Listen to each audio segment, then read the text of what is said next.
I think I would describe myself, metaphor I'd describe myself as an online instructor would be a whistling tea kettle. And by that, I've started off slowly with the idea of teaching online and I've warmed up to it and I've gotten more excited about it as I've been an online learner and seen its capabilities and possibilities. And now I'm whistling and want to just say, hey, this is good stuff. And so I'm the whistling tea kettle online instructor.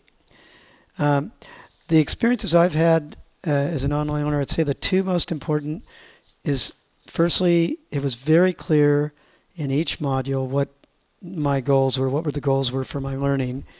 The content was well laid out, um, page by page. You could not get lost.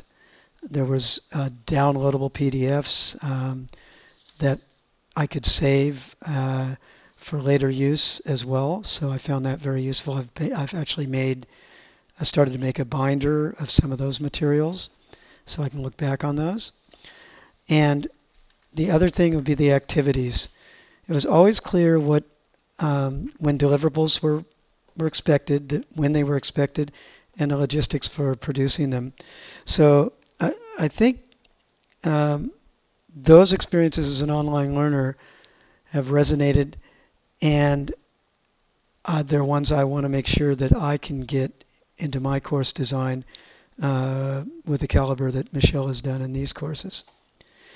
Um, so when do I feel rewarded as a teacher? It's definitely number one, student feedback. This has been a great experience. I've really learned a lot. Um, that's what I think keeps most of us coming back for more. Student feedback, usually not asked for, especially when it's not asked for, indicating that it's a rewarding experience for them.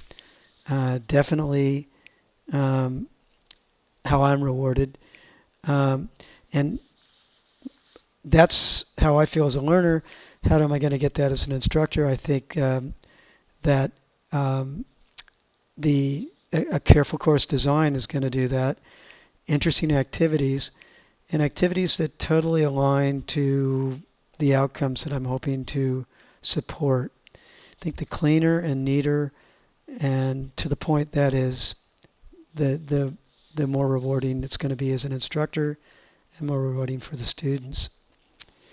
The ideal outcome of my teaching in terms of student behavior, and I would use the uh, research course, the master's research course that I've been designing, starting to design in these modules as an example. And I would say it's very clear to me around the seventh or eighth week out of the 15 weeks for that course, when students stop talking about, oh gosh, research, what is it? I don't know. I don't think I really want to do a study, to language like, oh, I just found a new article. It's going to fit really well in my framework, or I'm going to have to revise my framework because this is really good stuff. Or, oh, I just found out a good method for capturing the student talk in my classroom. It's that excitement of where students switch from being viewers of research to actually seeing themselves as carrying out a study. That's a hallmark time in the course. They're speaking like researchers instead of students learning about research. How am I going to assess student learning online? And I think I do think there's some big differences, and I think Michelle's done a good job of giving us some good ideas there. There are constant feedback, timely feedback.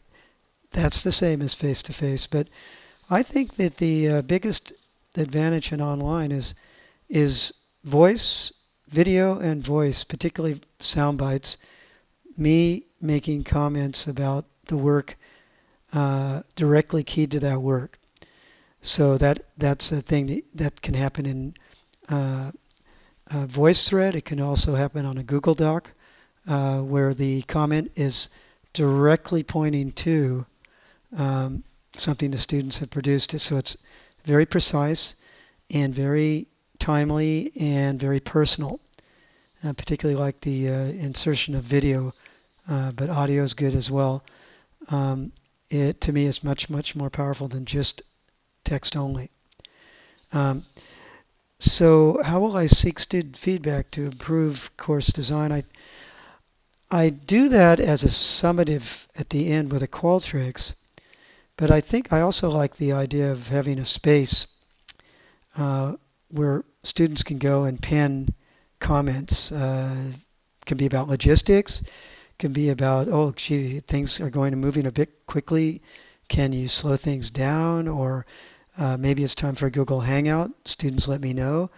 And if it's during the course, formative type feedback, then we can make changes. I do that in my face-to-face, um, but I think it needs the use of some of the space and tools such as um, uh, feedback uh, rooms and uh, those kind of forums that make a lot of sense online in the context of online, and I think are even more powerful than the kind of feedback I get in face-to-face. Um, how will I know when things are going well? I don't think that'll be too well. It'll be a little different than face-to-face, where you get the whole class vibe coming back at you. Um, I think again, if I seek that feedback from time to time, I will get it. It'll be a little bit more disjointed maybe than it is in face-to-face, but it should be clear when I'm getting emails from folks saying, "Oh, that was a really useful video that you gave us for instructions on how to use Eric," or examples like that. Or you'll just get, without asking, I'm sure, emails from students like I do already in face-to-face, letting me know things are going well or not well. But I think that there's some room for formally setting that up as well. This has been a great experience, and I think that the biggest difference is that I've been a learner, online learner, and I think Michelle's done a good job of really placing me in that role. I've felt I've been in that role, and yet we've had some meta talk too about, well, okay, here's what it's like for you as a learner. What is it going to be like for your students? So this has been a great experience, and I think it's just a springboard now for me to keep going.